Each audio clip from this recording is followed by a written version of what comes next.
आप देख रहे हैं वाल्मीकि रामायण भाग 6 एपिसोड 7 हनुमान और सीता जी।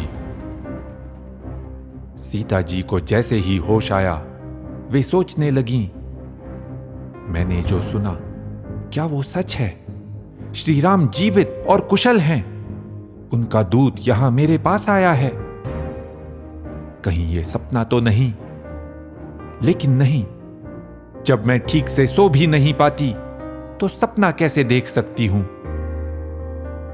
शायद ये मेरी ही कोई कल्पना हो, क्योंकि मैं हर पल श्री राम के बारे में ही सोचती रहती हूं, उन्हीं का नाम लेती रहती हूं।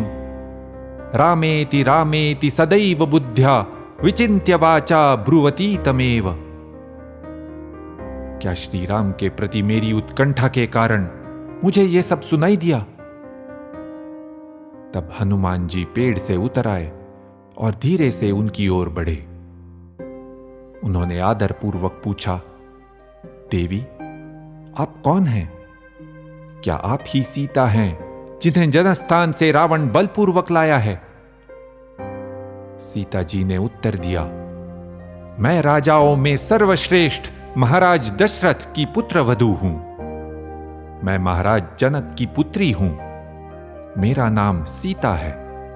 मैं श्री राम की पत्नी हूं। देखो, सीता जी ने कैसे अपना परिचय दिया। इतना सब होने के बाद भी उनके मन में दशरथ जी के लिए कितना आदर और सम्मान था। हनुमान जी ये सुनकर अत्यंत प्रसन्न हो गए और बोले, मैं हनुमान हूं, श्री राम का दूत। देवी, श्री राम कुशल हैं। उन्होंने आपकी कुशलता पूछी है। लक्ष्मण ने भी आपको प्रणाम कहा है। सीता जी के आनंद की कोई सीमा न रही। लेकिन फिर उनके मन में संदेह भी आया, क्या ये वानर के रूप में रावण ही तो नहीं? उनका मन तो कह रहा था कि ऐसा नहीं है।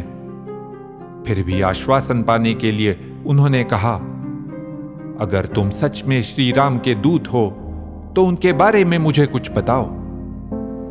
तब हनुमान जी ने श्री राम के गुणों का वर्णन करते हुए कहा, श्री राम सर्वश्रेष्ठ योद्धा तो है ही, वेदों के महान ज्ञाता भी हैं। वे हमेशा धर्म और सत्य के मार्ग पर चलते हैं। वे मृदुभाषी हैं, लेकिन दुष्टों पर क्रोध भी करते हैं। और वे अपनों की ही नहीं, सभी की रक्षा करते हैं। सीता जी प्रसन्न तो हुई, लेकिन उन्होंने हनुमान जी से श्री राम के बारे में और भी कुछ बताने को कहा। उन्हें देखना था कि हनुमान जी वास्तव में श्री राम से मिले हैं। तब हनुमान जी बताते हैं, श्री राम के नेत्र कमल के समान हैं, मुख अत्यंत सुंदर है, कंधे चौड़े और बलवान हैं, शक्तिशाली और लंबी भुजाएं हैं, गले की हड्डी हुसली मांसपेशियों से ढकी है, गूढ़ जत्रु। उनकी गर्दन शंख के समान है। उनका स्वर धीर गंभीर है। जहां तक लक्ष्मण की बात है, वे भी श्री राम जैसे ही दिखते हैं, केवल उनका रंग गोरा है और श्री राम सांवले हैं। हनुमान जी ने सीता जी को फिर बताया कि कैसे श्री राम हर समय उनके बारे में ही सोचते हैं, कैसे उन्हें मिलने के लिए बेताब हैं। वे निरंतर चिंता और दुख से जल रहे हैं। आपके विरह ने उन्हें हिला दिया है, जैसे भारी भूकंप से पर्वत हिल जाए। फिर हनुमान जी ने सीता जी को श्री राम की अंगूठी दी। सीता जी हर्ष से खिल उठी। अंगूठी पाकर उन्हें ऐसा लगा जैसे श्री राम ही उनके पास आ गए हों। उनके मन में हनुमान जी के बारे में अब कोई संदेह नहीं था। उन्होंने मन खोलकर उनसे अपनी व्यथा कह दी। महीनों तक अकेले दुख झेलने के बाद अब उनके पास कोई अपना आया था। सीता जी ने हनुमान जी की बहुत प्रशंसा भी की, समुद्र को लांघकर लंका तक आने के लिए। और फिर वे बोली, अच्छा हुआ श्री राम और लक्ष्मण सकुशल हैं, लेकिन मैं ये भी जानती हूं कि इस समय मुझे खोने के कारण श्री राम कितनी पीड़ा में होंगे। श्री राम मुझसे अधिक प्रेम किसी से भी नहीं करते, न अपनी माता से, न पिता से या किसी अन्य से। न चास्य माता न पिता न चान्यः स्नेहाद् विशिष्टोस्ति मया समोवा। लेकिन सीता जी को विश्वास था कि श्री राम अपने दुख से बाहर आएंगे। वाल्मीकि जी कहते हैं, सीता जी हनुमान जी से कुछ प्रश्न पूछती हैं। हर प्रश्न कच्चित से शुरू होता है। इसका अर्थ है ऐसा ही है ना, या मुझे विश्वास है। याद कीजिए, अयोध्या कांड में श्री राम ने भरत से भी ऐसे ही कच्चित प्रश्न किए थे। वे अयोध्या के शासन से संबंधित थे। अब यहां सीता जी पूछती हैं, श्री राम अपने दुख के कारण हतबल तो नहीं हुए हैं? वे सब उचित कार्य करते हैं ना? वे नए लोगों से मित्रता और गठबंधन कर रहे हैं ना? भले कुछ चीजें हमारे नियंत्रण में न हो, हमारे पूर्व कर्मों का फल हो, लेकिन वर्तमान में कुछ न कुछ तो हमारे करने के लिए होता ही है। इस पर उन्होंने ध्यान दिया है ना? कच्चित पुरुषकारंच दैवंच प्रतिपद्यते। हनुमान, इस दुष्ट रावण का अंत मैं कब देखूंगी?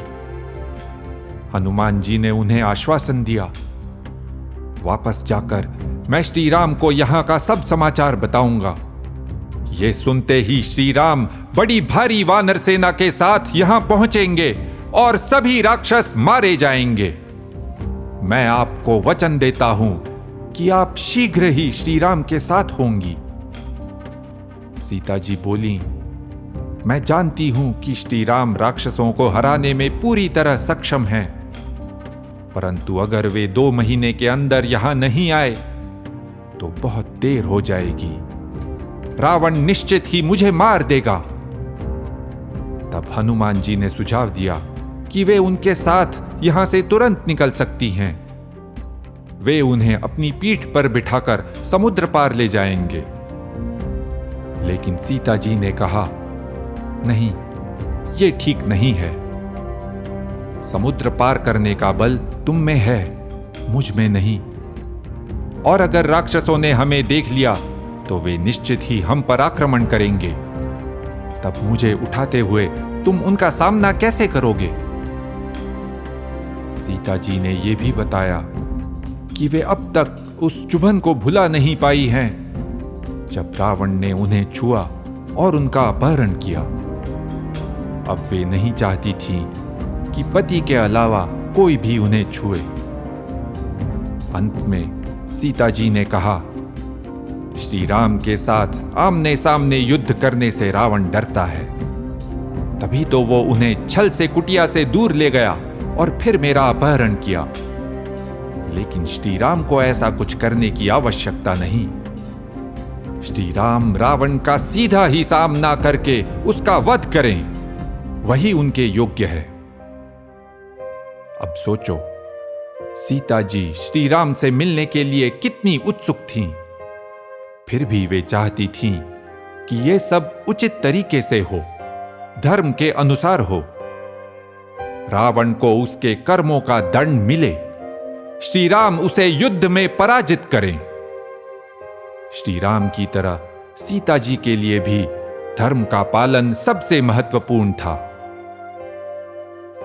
तब हनुमान जी ने सीता जी से उनकी कोई निशानी मांगी जिसे वे श्री राम को दिखा सकें। सीता जी ने उन्हें अपना एक आभूषण दिया और चित्रकूट में हुई एक घटना बताई। इस घटना को श्री राम और सीता जी के अलावा कोई नहीं जानता था। अंत में हनुमान जी ने उनसे पूछा कि क्या वे श्री राम और लक्ष्मण जी के लिए कोई संदेश देना चाहती हैं। सीता जी ने कहा, लक्ष्मण से तुम मेरी ओर से कुशल पूछना। उसने हमेशा श्री राम का साथ दिया है। श्री राम के लिए सब कुछ छोड़ दिया है। पितृवद वर्तते रामे मातृवन माम समाचरत। वो श्री राम को पिता समान मानता है और मुझे माता की तरह। वो मेरी सहायता अवश्य करेगा। जब हनुमान जी वहां से जाने लगे तो सीता जी रोती हुई बोली, और श्री राम से कहना, अब मैं और सहन नहीं कर सकती। हे रघुनंदन, मुझे रावण से बचाइए। इति ह आस। ऐसा ही हुआ था।